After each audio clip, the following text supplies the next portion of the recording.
आप सभी को जय हिंद जोहार। सर जेटेट नागपुरी का बहुत महत्वपूर्ण क्लास लेकर आए हैं। आज के क्लास को लेते हैं 4 सवाल। यदि झारखंड में कोई भी एग्जाम की तैयारी करते हैं और नागपुरी पूछा जाएगा तो लोकगीत तो जरूर पूछा जाता है। और आप यहां से प्यारे साथियों, आप जेटेट में चाहते हैं कि 30 में 30 नागपुरी में सही हो और नागपुरी आपको डर खत्म होगी और हॉट ट्रिक मेथड से दिमाग में घुसा देंगे, सरल भाषा में, मधुर भाषा में। क्लास को अंतिम तक केवल बने रहिएगा और याद रखिएगा जेटेट का पल पल का न्यूज आपके पास पहुंचे तो उसके लिए मेरे चैनल को केवल लाइक और सब्सक्राइब कीजिएगा और अच्छा लगे तो शेयर भी कीजिएगा और क्लास को अंतिम तक बन रहिएगा। आपको सभी सवाल यहीं छपेंगे क्योंकि टू द पॉइंट है, एग्जाम में लड़ेगा तो याद रखिएगा। आप चाहते हैं कि अब विरासत से तय नहीं होंगे सियासत के फैसले, अब उड़ान तय करेगा कि आसमान किसका होगा, आपका होगा। क्योंकि जो चीज चाह रहे हैं उससे वक्त दे रहे हैं, समय दे रहे हैं और वक्त वह चीज कर देगी जो चीज आप चाहते हैं। तो चलिए स्टार्ट करते हैं। नागपुरी लोकगीत संपूर्ण क्लास हॉट ट्रिक मेथड से डायरेक्ट में दिमाग में घुसेगा। तो चलिए स्टार्ट करते हैं। प्यारे साथियों, आपके बीच में सवाल क्लासेस यहाँ पे देखिए, नागपुरी लोक साहित्य लोकगीत का क्लास स्पेशल है। यहाँ पे देखिएगा नागपुरी लोक साहित्य का विभाजन। बात करते हैं नागपुरी साहित्य का विभाजन 2 प्रकार से हुआ है, लोक साहित्य और शिष्ट साहित्य। लोक साहित्य वो साहित्य होता है कब से आ रहा कोई पता नहीं है, इसका रचना आदिकाल से हुआ है। और लोक साहित्य जो आपका है जिसके मुंह जबानी चलते आ रहा है, इसका कोई लिखित रचनाकार नहीं है। शिष्ट साहित्य जो लिखित होता है। तो लोक साहित्य में आपको बात करेंगे, लोक साहित्य का वर्गीकरण करेंगे। लोक साहित्य में जो प्यारे साथियों है पहला, यहां पे देखिएगा लोक साहित्य का ही भाग है लोकगीत, जो हम आपको लोकगीत पढ़ाने वाले हैं। ध्यान दीजिएगा, लोकगीत का सबसे पहले मुख्य जानकारी आपको चाहिए। लोकगीत लोक साहित्य का सबसे बड़ा भाग क्या है? लोक साहित्य का तो वर्गीकरण अलग अलग भाग से है, जैसे कि लोकगीत है, लोक कथा है, लोक सुभाषित है, ठीक है ना, बहुत सारा चीज है। तो उसमें से लोकगीत क्या है? लोक साहित्य का सबसे बड़ा कोई भाग है वो क्या है? लोकगीत। ध्यान रखिएगा, सवाल पूछता है कि लोक साहित्य का सबसे बड़ा भाग क्या है, तो लोकगीत है। फिर आता है लोक कथा, जो हृदय की बात, 7 भाई बहन की कहानी, राजा रानी की कहानी, अपनी दादा नानी, दादा दादी से, नाना नानी से, पूर्वजों से सुनते कहानी है, वही लोक कथा है। हृदय की बात होती है, जानते होंगे 7 भाई बहन की कहानी जरूर आप जीवन में सुने होंगे, हृदय की बात जुड़ा हुआ रहता है। तो प्यारे साथियों, लोक कथा भी आपका लोक साहित्य का एक भाग है। फिर अगला है लोक सुभाषित या प्रकीर्ण साहित्य। अगला कौन है? लोक सुभाषित को ही बोलते हैं प्रकीर्ण साहित्य। अब इसका भी भाग में अलग अलग बांटा गया है। लोक सुभाषित के प्रकार है, मुहावरा इसमें आ जाता है, कहावत आ जाता है और पहेली या बुझावल कहते हैं। लोक सुभाषित का 3 भाग है। लेकिन मेन बात हम लोग का क्या है, आज पढ़ने वाले हैं लोक सुभाषित तो पढ़ लिए, अगला पढ़ने वाले हैं कि लोकगीत पर बात करने वाले हैं महत्वपूर्ण रूप से, जो आपका टू दी पॉइंट हम आ गए लोकगीत पे। यहां पे बात करें तो लोकगीत, लोक साहित्य का सबसे बड़ा भाग कौन है? लोकगीत है। कौन भाग है? लोक साहित्य का सबसे बड़ा भाग लोकगीत है। अब एक सवाल यहाँ पे प्यारे साथियों बार बार बनता है, ध्यान दीजिएगा। ये क्या है? बोलता है कि नागपुरी गीतों की रानी है, ये किसका कथन है? नागपुरी जो है गीतों की रानी है, ये किसका कथन है? केसरी कुमार सिंह का है। किसका है? केसरी कुमार सिंह बोले हैं। फिर है कि नागपुरी जो है बांसुरी की भाषा है। पूछे कि नागपुरी को बांसुरी की भाषा कौन बोले, किसका कथन है? तो ये बोले हैं डॉक्टर बीपी केसरी, डॉक्टर विश्वेश्वर प्रसाद केसरी साहब। ध्यान रखिएगा, बांसुरी की भाषा कौन बोले हैं? डॉक्टर बीपी केसरी। और नागपुरी को मांदर की भाषा कौन बोले हैं? वो हैं गिरधारी राम, डॉक्टर गिरधारी राम गुंजू, जिसको गिरिराज बोलते हैं। इनको 2021 में पद्म श्री भी मिला है, जो भारत का 4था सबसे बड़ा पुरस्कार होता है, नागरिक पुरस्कार। प्यारे साथियों, तो याद रखिए, इससे कैसे याद रखिएगा, नागपुरी को गीतों की रानी कौन बोले हैं? केसरी कुमार सिंह। नागपुरी को बांसुरी की भाषा कौन बोले हैं? डॉक्टर बीपी केसरी, विश्वेश्वर प्रसाद केसरी भी बोलते हैं। फिर बोला नागपुरी को मांदर की भाषा कौन बोले हैं? तो आपका आंसर होगा डॉक्टर गिरधारी राम गुंजू साहब, गिरिराज जिसको बोलते हैं शॉर्ट में। चलिए आगे बढ़ते हैं नागपुरी के क्लास की ओर। बोलता है नागपुरी के कुछ परिभाषा दिए गए हैं जो आपके एग्जाम में पूछने की प्रबल संभावना है। प्यारे साथियों देखिएगा क्या बोला गया है। कृष्णदेव उपाध्याय जी क्या बोले हैं? तो ध्यान दीजिएगा, ग्राम गीत और लोकगीत भिन्न भिन्न है। बोलते हैं, पूछे कि ग्राम गीत और आपका लोकगीत भिन्न भिन्न, ये कौन बोले हैं? तो कृष्णदेव उपाध्याय जी। उनके अनुसार बैलेड क्या है? लोकगीत। इनके अनुसार बैलेड लोकगीत है और फोक सॉन्ग ग्राम गीत है। तो इनका बैलेड क्या है? लोकगीत। और फोक सॉन्ग क्या है? ग्राम गीत। ग्राम गीत से ही मेरा आज से है, उन गीतों से है जो गे हैं, गाने योग्य हैं, मैंने गे मैंने गाने योग्य, और लोकगीत वे हैं जो प्रबंधात्मक और इसमें कथा की प्रधानता होती है। जो ग्राम गीत है जो गीतों से जो गे हैं, और लोक कथा में जिसमें प्रबंध और कथा की प्रधानता होगा वो आपका क्या है, वो आपका लोकगीत है। चलिए राम नरेश त्रिपाठी जी क्या बोले हैं, इस सवाल बनता है प्यारे साथियों, वीवीआई है, डायरेक्ट परिभाषा देकर पूछ देगा कि कौन नागपुरी के विद्वान के परिभाषा है लोकगीत के बारे में। तो पंडित राम नरेश त्रिपाठी क्या बोले हैं कि लोकगीत जानते हैं क्या है, लोकगीत जो है ग्राम गीत प्रकृति के उद्गार है। ग्राम गीत क्या है, प्रकृति के उद्गार हैं, प्रकृति से निकला हुआ एक उद्गार है। कौन बोले हैं, राम नरेश जी। राम जी ही प्रकृति को निकाले जी, प्रकृति के जन्मदाता कौन है, राम जी। जन्म से मरण तक राम जी का नाम होता है, जन्म होगा तो भी राम जी का नाम होता है, जब गीत गवाता है उनके नाम से स्वर, और मृत्यु भी होता है तो राम नाम सत करते हैं। तो राम नरेश त्रिपाठी ग्राम गीत प्रकृति के उद्गार बोले हैं। कृष्णानंद गुप्ता जी क्या बोले हैं, बोले कि ग्राम गीत छोटे होते हैं और रचना काल दृष्टि से आधुनिक भी हो सकते हैं, छोटे भी हो सकते हैं और आधुनिक भी। अब डॉक्टर सत्येंद्र क्या बोल रहे हैं, डॉक्टर सत्येंद्र जी बोल रहे हैं कि ग्राम गीत छोटा ही नहीं बड़ा भी हो सकता है। ये बोले हैं कृष्णानंद जी कि छोटे होते हैं और आधुनिक भी हो सकते हैं, लेकिन डॉक्टर सत्येंद्र बोल दिए कि छोटा भी हो सकता है और बड़ा भी हो सकता है ग्राम गीत। ये हो गया, केवल सुन लीजिए आपको काम बन जाएगा। अगला है आपका कौन सा, ध्यान दीजिएगा, बोल रहे हैं अगला कि पंडित हजारी प्रसाद द्विवेदी क्या बोलते हैं कि ग्राम गीत आर्योत्तर सभ्यता की वेद है। आर्योत्तर सभ्यता की वेद कौन बोले हैं, तो पंडित हजारी प्रसाद द्विवेदी जी। अगला है आपका, ऊपर की 4 परिभाषा से स्पष्ट हो जाता है कि पंडित राम नरेश त्रिपाठी के अनुसार अनुकरण पर ही अन्य विद्वानों ने ग्राम गीत शब्द का प्रयोग किया है। फोक सॉन्ग लोकगीत, ग्राम गीत है आपका, फोक सॉन्ग क्या है, लोकगीत है। मैंने उनके बात पर ही ग्राम गीत को बार बार चर्चा किया गया है, राम नरेश त्रिपाठी को ही इसका निष्कर्ष हुआ। अगला जो है प्यारे साथियों यहाँ पे देखिएगा, लोकगीत को अंग्रेजी में क्या बोलते हैं, फोक सॉन्ग। लोकगीत को अंग्रेजी में क्या बोलते हैं, फोक सॉन्ग। इनसाइक्लो ब्रिटेनिका, ये सवाल आपका एग्जाम में आया है, बार बार आता है। इंसाइक्लोपीडिया ब्रिटेनिका, लोकगीत आदिम अवस्था की स्वतः उपज संगीत है।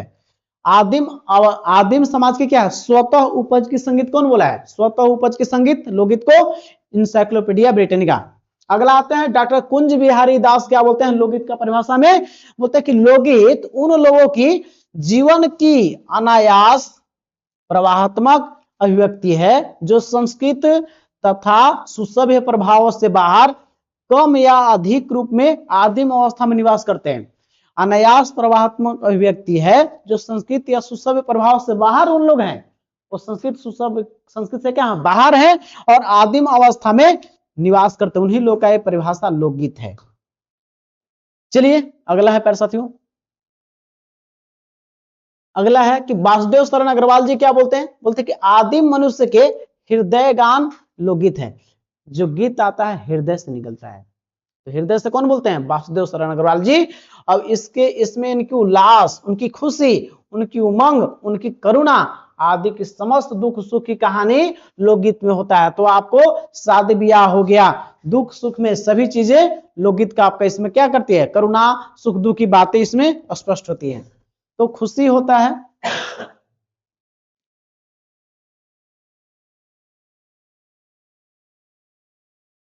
वासुदेव शरण अग्रवाल बोलेगा आपसे कि लोकगीत किसी संस्कृति के मुंह बोलते चित्र हैं। ये भी किनका परिभाषा है, ये भी परिभाषा आपका वासुदेव शरण अग्रवाल का ही है। लोकगीत किसी संस्कृति के मुंह बोलते चित्र हैं। मुंह बोलते चित्र कौन बोले हैं, जैसे आपको गाना गा रहा है, कोई किसी का बरच्छा हो रहा है तो तुरंत माइंड बन जाए कि बरच्छा वाला गीत गा रहा है, तो यही बोले हैं कि लोकगीत किसी संस्कृति के मुंह बोलते चित्र हैं। याद रखें दोनों परिभाषा इन्हीं का है। देवेंद्र सत्यार्थी क्या बोले हैं, देवेंद्र लोकगीत का मूल्य जातीय संगीत में है। बोले हैं क्या कि लोकगीत क्या है, जाति पर बोले हैं कि लोकगीत का क्या मूल्य जातीय संगीत है। ठीक है, अब अगला है सूर्य अंश भट्ट जी क्या बोले हैं कि ग्राम गीत संभवतः वह जातीय आशु कवित्व है जो कार्य, जो कर्म और क्रीड़ा के ताल पर रखा गया है। तो कर्म क्रीड़ा की बात कौन करता है, सुधांशु भट्ट है नाम, इस सूर्यांश भट्ट नहीं है, सुधांशु है। सुधांशु याद रखिएगा, ये सुधार लीजिएगा। सुधांशु क्या था, कर्म क्रीड़ा की बात कौन करता है? सुधांशु। ठीक है, अगला चंद्रशेखर भट्ट जी क्या बोलते हैं कि लोकगीत मानवीय कवित्व की वह सामान्य धरोहर है जो विश्व की मानव भूमि पर प्राप्त हुई है। जो विश्व की मानव भूमि प्राप्त हुई है, चंद्रशेखर भट्ट जी। अगला सवाल आपके बीच में है, ध्यान दीजिएगा। कोमल कोठारी जी, लोकगीत में संगीत एवं काव्य का सम्मिश्रण होता है। तो संगीत और काव्य का मिश्रण कैसे याद रखिएगा? तो जो कोमल आदमी होता है वही ना कोई को मिलाता है। तो कोमल कोठारी जी मिलाने की, मिश्रण की बात करते हैं, तो याद रखिएगा इनसे। तेज नारायण अग्रवाल, तेज नारायण लाल का बोले हैं कि लोकगीत हमारे जीवन के विकास का इतिहास है। जीवन में विकास कौन करता है? जो तेज होता है। तो जीवन विकास का इतिहास लोकगीत में तेज नारायण जी। क्लियर हो गया। अगला सवाल, अगला बढ़ते हैं। अगला है बद्री प्रसाद पंचोली, बोले हैं कि लोकगीत स्वतः स्फूर्त की देन है। स्वतः स्फुरन की देन है। स्वतः स्फुरन की देन है। स्फुरन, स्वतः स्फुरन की देन कौन बोले हैं? ये आपका, ये बोले हैं बद्री प्रसाद पंचोली। मोहन कृष्ण जी, मोहन कृष्ण जी में बहुत रस है। राधा कृष्ण का रस देखे ना है, तो रस, तो लोकगीत रस से सने हुए हैं, क्योंकि कृष्ण जी में बड़ी रस था। राधा कृष्ण रस देखते हैं ना, रस बहुत है उनके कहानी में। तो मोहन कृष्ण रस से सने हुए, याद रखिएगा। शांति अवस्थी जी क्या बोलते हैं, ध्यान दीजिएगा। शांति अवस्थी बोले हैं कि लोकगीत मानव हृदय की प्रवृत्त भावनाओं की तन्मयता की तीव्रतम अवस्था की गति है, जो स्वर और ताल की प्रधान ताल देकर लय और धुन प्रदान होते हैं। तो देखिए शांति अवस्थी जी कौन होगा? शांति आदमी जो रहता है हृदय से बात करेगा। जो शांति आदमी कैसे बात करेगा? दिल से। और स्वर और ताल पर कौन बात करता है? तो स्वर, ताल और आपका हृदय की बात कौन करते हैं? शांति अवस्थी जी। ऐसे ऐसे चीजों को थोड़ा सुनिएगा और अपने से मिलाने का प्रयास कीजिएगा। चलिए, और ये पीडीएफ हम आपको फ्री में उपलब्ध करा देंगे, बस मैसेज कीजिएगा, आपको मिल जाएगा। लिखने की कोई जरूरी नहीं है। और पैड ग्रुप वाले बच्चे को तो सबको मिल ही जाएगा। अगला है सामान्य तथ्य में नागपुरी लोकगीत मानव सभ्यता और क्षेत्रीय संस्कृति का विकास पर प्रकाश डालते हैं। लोकगीत तो नया ना होता है ना पुराना होता है, ध्यान दीजिएगा। लोकगीत तो नया ना होता है ना पुराना, ध्यान रखिएगा इस चीज को। लोकगीत नया भी नहीं होता है ना पुराना, इसको ध्यान रखेंगे। लोकगीत तो स्वतः जन्मा है। लोकगीत स्वतः जन्मा है। लोकगीत कैसा जन्मा है? स्वतः जन्मा है। ये कौन बोले हैं? इनसाइक्लोपीडिया, याद रखिएगा। लोकगीत तो नया ना होता है ना पुराना, ये कौन बोलता है? इनसाइक्लोपीडिया ब्रिटेन का, याद रखिएगा इस सब चीज को। अब लोकगीत का वर्गीकरण देखेंगे। देखिए, विद्वान सत्यव्रत अवस्थी ने लिखा है कि लोक एक अविभाज्य सत्ता है। यथार्थ अर्थों में लोकगीतों का वर्गीकरण नहीं किया जा सकता है, फिर भी इससे विभिन्न विद्वानों ने इसको बांटा है। कैसे कैसे बांटे हैं, ध्यान दीजिएगा। जैसे कि पंडित एक तरफ विद्वान है, उनको लोकगीत को जो बांटे उनका इधर प्रकार है। जैसे पंडित रामनरेश त्रिपाठी जी बोले हैं कि लोकगीत ग्राम गीत प्रकृति के उद्गार होते हैं। परिभाषा भी लोकगीत का दिए हैं और लोकगीत का बांटे भी हैं। तो रामनरेश त्रिपाठी लोकगीत को 11 प्रकार बताएं। कितना प्रकार बताएं? 11। अब भालेराव जी, नाम भालेराव 4, तो 4 प्रकार। ठीक है, भालेराव 4 प्रकार से। श्याम चरण दुबे जी 4 प्रकार, च से 4 और च से चरण, तो 4 प्रकार बांटे हैं। श्याम परमार जी 5 भाग, प से परमार और प से 5 भाग, ये हो गया इनका। कृष्णदेव उपाध्याय जी 5 प्रकार से लोकगीत को बांटे हैं। डॉक्टर कृष्णलाल हंस जी ये भी 5 प्रकार से बांटे हैं। अब डॉक्टर सत्येंद्र जी भी आए, बोले कि लोकगीत का प्रकार 5 बताए हैं। और उधर से बीपी केसरी जी आए, ये बोले हैं लोकगीत को कि लोकगीत जो बांसुरी की भाषा, ये बोल दिए 6 प्रकार। अब तेज नारायण अग्रवाल जी जो बोले कि लोकगीत मानव विकास का इतिहास है। मानव विकास का इतिहास कौन बोले? तेज नारायण अग्रवाल जी। तेज आदमी विकास करता है, परिभाषा इनका है। और ये लोकगीत को बांट दिए 7 भाग में। और उन्हें से भुवनेश्वर अनुज जी है जो लोक साहित्य नामक पुस्तक लिखे, जो है लोक साहित्य। डॉक्टर भुवनेश्वर अनुज जो है लोकगीत को 7 प्रकार से बांटे हैं। कितने प्रकार वो पूछेगा कि डॉक्टर भुवनेश्वर अनुज नागपुरी विद्वान, लोकगीत विद्वान मनक डॉक्टर भुवनेश्वर अनुज लोकगीत को कितने भाग में बांटे हैं? तो 7 प्रकार। डॉक्टर भुवनेश्वर अनुज जो 7 भाग में बांटे हैं उसको देख लीजिएगा। लोकगीत को 7 भाग में कौन कौन बांटे हैं, ध्यान दीजिएगा। पर्व त्योहार का गीत बोले हैं, ऋतु गीत बोले हैं, तीसरा नंबर पर धार्मिक और ऐतिहासिक गीत, और चौथा में नाच गान संबंधित गीत, और पांचवा में संस्कार संबंधित गीत, और छठा में श्रम संबंधित गीत, और सातवां में अन्य गीत। जो लोकगीत को 7 भाग में बांटा है डॉक्टर भुवनेश्वर अनुज, उनको बता दिए। बाकी को ऐसे याद रखिए कि 5 गो 4 गो जो भी बांटे हैं। चलिए, तो यहां तक हो गया, 7 भाग में बांटे हैं। रामनरेश त्रिपाठी जी 11 भाग में बांटे हैं, ठीक है ना। अब सवाल हैं जिसे देखिएगा, लोक साहित्य का सबसे बड़ा भाग कौन साहित्यिक रूप होवेला। सवाल है, ऑनलाइनर है, उसको देखते चलिएगा, दिमाग में छप जाइएगा। लोक साहित्य का सबसे बड़ा भाग कौन साहित्यिक रूप होवेला, तो लोकगीत बोले थे, पहले ही हो गया। बोला कि अलिखित परंपरा में हमर समाज के साथ जुड़ल जे गीत परंपरा चलेला उके कौन नाम से जानल जाला, तो लोकगीत। फिर अगला है, जे गीत मन मुंह जबानी हमर बीच चलत आवत है वो कौन साहित्यिक रूप में आवेला, तो लोकगीत, मुंह जबानी चलता है। काव्य शास्त्रीय बंधन से दूर हुए वाला गीत परंपरा के का कहल जाला, शास्त्रीय बंधन से दूर हो रहे वाला गीत क्या बोलते हैं, लोकगीत। पांचवा है, जे विद्वान लोकगीत कर संकलन करे ना उके कौन नाम से जलन जाला, तो जो संकलन करता उनको संकलन करता या संग्रह करता। फिर है अगला, बोली कर सबसे चोख तीखा सुंदर रूप कौन गीत परंपरा में दिखे के लिए मिलेला, तो मिलेला लोकगीत में मिलेला। अगला है, लोकगीत में केकर मने केकर प्रधानता दिखे ला मिलेला, ये मैदानी नहीं गया। लोकगीत में केकर प्रधानता दिखे के मिला, तो राग और ताल का प्रधानता होता है लोकगीत में। अगला आपका, नागपुरी लोकगीत के गावे के कौन तरह कर राग कर इस्तेमाल होगा, क्षेत्रीय राग। कौन सा, क्षेत्रीय यहाँ पे होगा ना, क्षेत्रीय। समय कर साथ बदलने चलने वाला गीत परंपरा के क्या कहल जाला, समय के साथ बदल, जैसे कि अब क्या है, अब भोजपुरी क्षेत्र है, नागपुरी क्षेत्र है, तो गीत में क्या होगा, नागपुरी क्षेत्र है ये है और कुछ मगही का है मिक्स है, तो वहां पे गीत में थोड़ा आधुनिकता आएगा। जो वर्तमान समय में कि गाना रचना जा रहा है तो उसमें उस लोकगीत में थोड़ा क्या आएगा, रिफॉर्म करके लोग गीत को गाते हैं। आप देखते होंगे आपके घर शादी ब्याह होता है आसपास, तो थोड़ा गीत भी थोड़ा क्या हो रहा है, चेंज हो जा रहा है, जोड़ रहा है, परिवर्तन हो रहा है, तो वही है। समय के साथ बदलने चलने वाला गीत परंपरा के क्या कहल जाता है, लोकगीत। बोल रहा है कि सवाल जवाब के रूप में जे गीत का रचना होवेला, कैसे, सवाल जवाब के रूप में जे गीत के रचना होवेला और वो रचना सामूहिक रूप आधार पर होवेला उके कौन तरह के गीत कहल जाला, तो कहल जाला लोकगीत। अगला सवाल है, कौन किस्म कर गीत में हमरे कर समाज कर मौखिक इतिहास कर मिला, ये हमरे होगा, हसरे नहीं, हमारे कर समाज कर मौखिक इतिहास का ज्ञान मिल रहा, तो लोकगीत में। फिर अगला है, नागपुरी लोकगीत का सबसे बड़ा भाग कौन आधार पर मानल जाला, तो संस्कार गीत के सबसे बड़ा मानल जाला, ठीक है।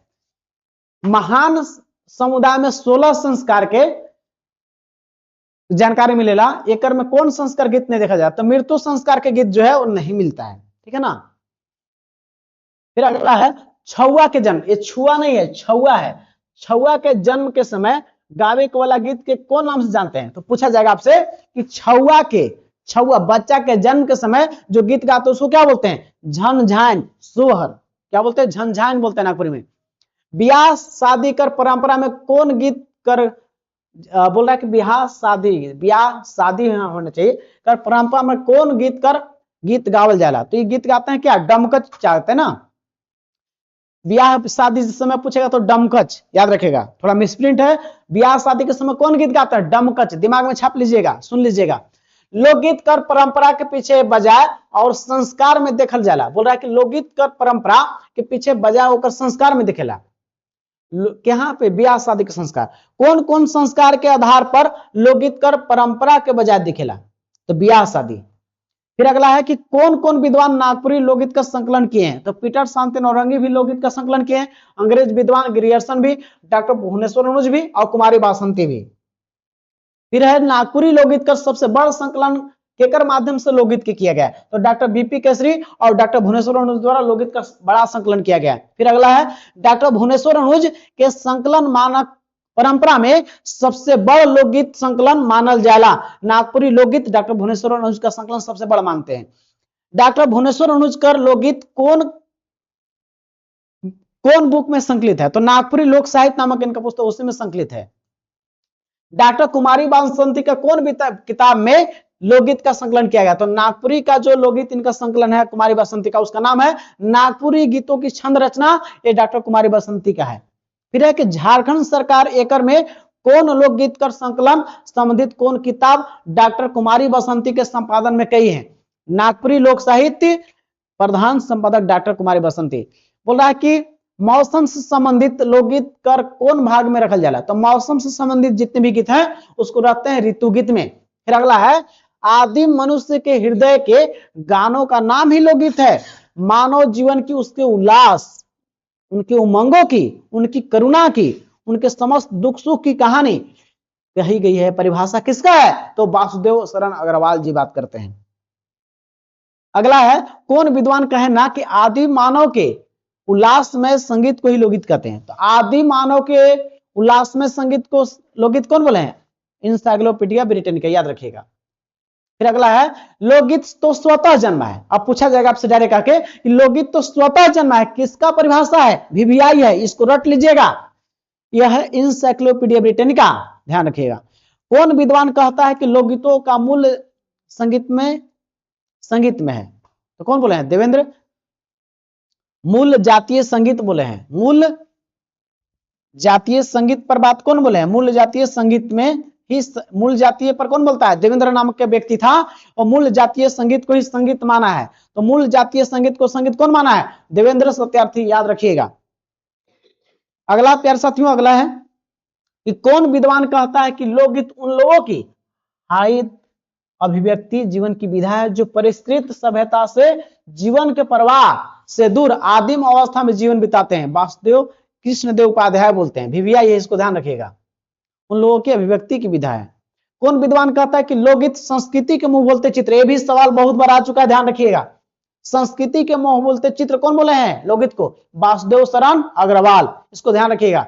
कौन विद्वान कहता है कि लोकगीत हमारे जीवन के विकास का इतिहास है? तो विकास कौन करता है? जो तेज आदमी है, और डॉक्टर तेज नारायण अग्रवाल जी, इनका परिभाषा। जॉर्ज क्रिएशन क्या बोलते हैं? ध्यान दीजिएगा। बोलते हैं कि जॉर्ज क्रिएशन, जिस मानव समूह के गीतों को लोकगीत कहा जाता है वह सुसंस्कृत सभ्यता से दूर है। देखिए लोकगीत वहीं पे है। देखिए दो शहरों में, अमेरिका, इंग्लैंड, फ्रांस रहने लगा तो ये लोकगीत से थोड़ा दूरी बना लेता है। तो जो सभ्यता से दूर है वही इसमें ज्यादा लोकगीत को जानेगा। लोकगीत किस संस्कृति की देन है? तो डॉक्टर, लोकगीत किसी संस्कृति की देन कौन बोले हैं? डॉक्टर बद्री, यहां आना चाहिए, बद्री प्रसाद यहां होगा ना, बद्री प्रसाद पंचोली संस्कृति की देन है। लोकगीत और ग्राम गीत एक ही है, यह किसका मानना है? पंडित रामनरेश त्रिपाठी बोलते हैं कि लोकगीत ग्राम गीत को अंतर्गत ही आता है। फिर बोला कि कौन विद्वान कहता है कि ग्राम गीत आर्यतर सभ्यता की देन है? आर्यतर जातियों का, आर्यतर कौन बोले हैं? आर्यतर जहां बोलेगा तो आर्यतर में मार देंगे द्विवेदी जी को। कौन विद्वान नागपुरी लोकगीत को 5 भागों में बांटे हैं? तो नागपुरी लोकगीत को भुवनेश्वर अनुज कितने भागों में बांटे हैं? 5 भाग में तो बहुत कोई बांटे हैं, तो ये गलत आपका है। 5 भाग में नहीं बांटे हैं। भुवनेश्वर अनुज कितने भाग में? 7 भाग में बांटे हैं, ठीक है ना। चलिए, तो नागपुरी लोकगीत के बृहद संकलन नामक ग्रंथ डॉक्टर बीपी केसरी लोकगीत को कितने भागों में बांटे हैं? तो लोकगीत को जो है बीपी केसरी 19 भागों में बांटे हैं। इनका ये पूछेंगे तो ये तो कितने भाग में बांटे? 6 भाग में बांटे हैं। कितने भाग बांटे? 19 भाग में नहीं, 6 भाग में बांटे हैं।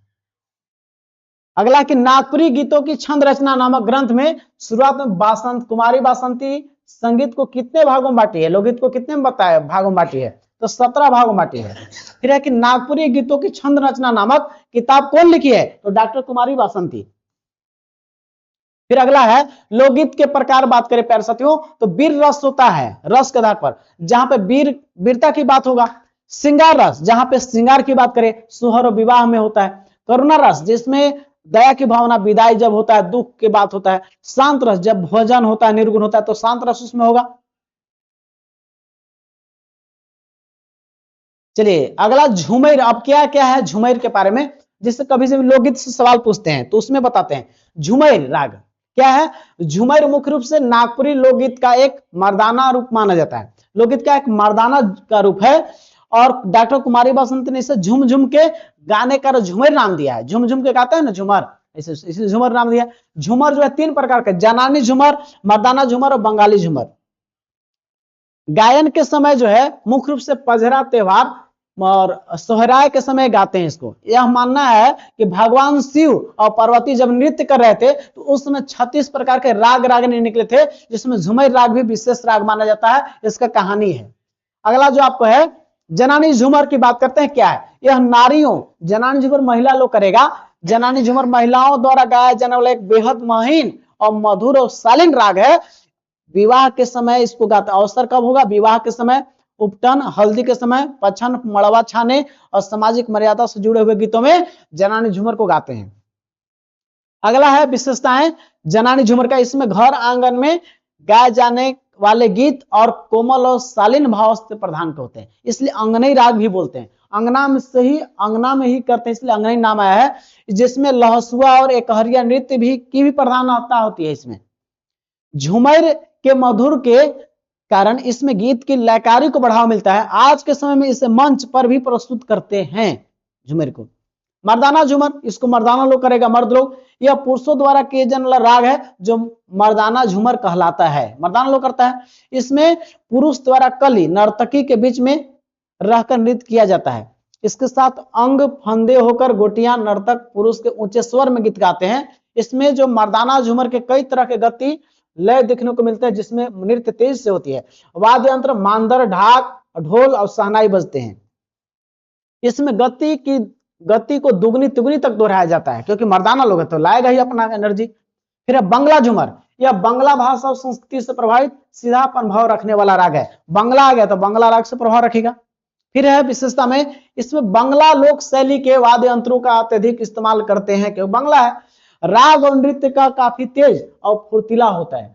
छोटानागपुर के पूर्व में पश्चिम बंगाल राज्य है के क्षेत्र में प्रभाव करने से बंगला झूमर बोलते हैं। जहां पश्चिम बंगाल का बॉर्डर, बंगला झूमर का प्रभाव देखने को मिलेगा। अगला पैर से डमकच राग, याद रखिएगा ब्याह शादी के समय। यह नागपुरी क्षेत्र का सबसे प्रसिद्ध और मुख्य राग है। इसका अर्थ की बात करें तो डम माने होता है डमरू, और पुरुष या डम माने डमरू या पुरुष होता है, और कच माने क्या होता है? बाल या केस, अर्थात केस विन्यास या डमरू जैसी आकृति बनाकर नाचना। अवसर मुख्य रूप से शादी ब्याह के समय अवसर गाए। तो पूछा जाएगा कि शादी ब्याह के समय कौन किस्म का होता है? तो ये आपका होता है डमकच। अगला है नागपुरी संगीत दुनिया में डमकच को देहकसी, देहधारी के नाम से जानते हैं, क्योंकि इसमें नृत्य और गायन की बहुत अधिक तेज होती है। यह उल्लास उमंग को बढ़ाने वाला राग है, क्योंकि शादी ब्याह में उल्लास उमंग का भी होता है। यह उल्लास उमंग बढ़ाने वाला राग है। इसमें शादी के रस्मों जैसे मड़वा छाना, बारात के प्रस्थान के बाद घर महिलाओं द्वारा रात भर नाटक और रचना नाच गाना होता है। घर में आप लोग देखते हो कि महिला लोग अपना करती हैं, घर के अंदर करती हैं, ये सब चीज डमकच उमकच होता है। अगला है पावस फगुआ। पहला पावस राग बहुत बार पूछता है कि पावस राग के गीत कब गाते हैं। पूछा कि पावस कौन महीना में गाते हैं? तो पावस आषाढ़ सावन महीना में, यानी कि वर्षा ऋतु के आगमन के समय पावस राग गाते हैं। डायरेक्ट पूछते हैं कि पावस राग कब गाते हैं? तो पावस गाते हैं आषाढ़ सावन महीना में, वर्षा ऋतु के आगमन के समय, जैसे अभी है। इस राग की शुरुआत आषाढ़ महीने के कम होने और सावन महीने के चढ़ने के हिसाब से, यदि आषाढ़ महीने में कम पानी होगा तो उदासी होगा, है ना, तो पावस राग गाएंगे। और सावन चढ़ने वाला होता है, जब चारों तरफ रिमझिम वर्षा और हरियाली होती है, तब प्रकृति की सुंदरता के बीच इस राग को गाया जाता है। जब आषाढ़ के समय पानी गिरता है तो सौंसे हरियाली भर जाता है। इसमें वर्षा की ऋतु की प्रधानता और बिजली की कड़क और बादलों की गड़गड़ाहट का सुंदर वर्णन नहीं मिलता है, क्योंकि वर्षा ऋतु है, आषाढ़ है तो मिलवे करेगा। अगला फगुआ राग। फगुआ राग में क्या होता है? फगुआ महीने में गाया जाता है। कब गाया जाता है? फगुआ महीने में, और विशेषकर बसंत ऋतु और होली के समय। खासकर फगुआ कब गाते हैं? होली के समय, फगुआ फागुन महीने में। यह बसंत ऋतु का पहला महीना माना जाता है फागुन। फगुआ प्रधान राग होने के कारण इसे बसंत पंचमी से लेकर पूरे फागुन महीने तक गाया जाता है। बसंत पंचमी शुरू हुआ कब तक? फागुन महीने तक पूरा नाचा गाया जाता है। इसमें होली, रंग गुलाल, प्रकृति के सौंदर्य, आपसी प्रेम, भाईचारे का वर्णन मिलता है। भेद फगुआ के मुख्यतः तो दो भेद माने जाते हैं, एक फगुआ पुछारी और पचरंगी, इसके फगुआ के ही भेद हैं। अब उदासी की बात करें, उदासी कब मानते हैं? उदास कब होता है? बैसाख जेठ में जब लह लह दुपहरिया होता है तो उसमें उदास पड़ल रहता है, आदमी है उदास पड़ल रहता है, कुछ है ही नहीं है, हरियाली नहीं है, कुछ भी नहीं होता है। तो आपका उदासी गीत कब गाते हैं? बैसाख और जेठ महीना में उदासी। गाय कर समय द्विज के नेकु पुरुष मानक प्रधान होला, ये पुरुष प्रधान गीत है। कौन सा? उदासी। नृत्य नाचे और सामूहिक रूप से करके पढ़ल हुएला। नृत्य सामूहिक नहीं हुए, अकेला होता है। यह लोग गाय गरम दोपहरिया में गा के उदासी राग में अकेला गावेला, ये अकेला होता है। उदासी कब होता है? बैसाख जेठ के महीना में, अब अकेला होता है, इसको ध्यान रखिएगा, कब होता है, अकेला होता है। फिर है इसमें खेमटा, इसका है खेमटा, पचरंगी, लहसुआ। अब आगे जानते हैं साथियों, इसमें नागपुरी लोकगीत का वर्गीकरण डायरेक्ट पूछ देता है कि कौन संस्कार गीत है, कौन अति है, देख लीजिए। तो संस्कार संबंधी गीत में कौन आता है, तो संस्कार गीत में पुत्र जन्म, विवाह, गौना, ये सभी किसमें आते हैं, संस्कार गीत में। ऋतु संबंधित गीत में आते हैं कौन, बारह मासा, होली, ऋतु संबंधित गीत है। और पर्व त्योहार संबंधी गीत में कौन आते हैं, धरती पूजा, कर्मा, सरहुल, जितिया, देवउठान, दीपावली, और ये सभी किसमें आते हैं, आपका ये आ जाते हैं किसमें, पर्व त्योहार में। क्रिया संबंधित गीत क्या होता है, रोपनी, कृषि संबंधित कार्य, अन्य उद्योग। अन्य में क्या आता है, झूमर, भजन, ये सभी निर्गुण आते हैं। चलिए, तो आपका ये नागपुरी का लोकगीत का क्लास था प्यारे साथियों, इसको देख लीजिएगा, नागपुरी आपका पता चल जाएगा। समझ गए, तो आप लोग इस क्लास को देखो तो नागपुरी लोकगीत आपको जरूर समझ में आ जाएगा। प्यारे साथियों, इस वीडियो को अंतिम देखने के लिए तमाम साथियों को तहे दिल से धन्यवाद। अब आप चाहते हैं मेरे बैच से जुड़ना, तो यहाँ पे आपको नोट्स सबका मिल जाएगा, नोट्स से जुड़ सकते हैं, आपकी बेहतरीन तैयारी हो सकती है। प्यारे साथियों, इस वीडियो को अंतिम तक देखने के लिए तमाम साथियों को तहे दिल से धन्यवाद। जय हिंद, जोहार साथियों, मिलते हैं नेक्स्ट वीडियो में। अपना ख्याल रखें, आप सफलता का स्वाद चखने वाले हैं प्यारे साथियों। अब विरासत से तय नहीं होंगे सियासत के फैसले, अब उड़ान तय करें कि आसमान के सुखा आपका होगा, क्योंकि जो चीज चाह रहे हैं उससे वक्त दे रहे हैं, समय दे रहे हैं, वक्त वह चीज ला कर देंगे जो चीज आप चाहते हैं। प्यारे साथियों, इस वीडियो को देखने के लिए तमाम साथियों को तहे दिल से धन्यवाद। मिलते हैं नेक्स्ट वीडियो में, धन्यवाद।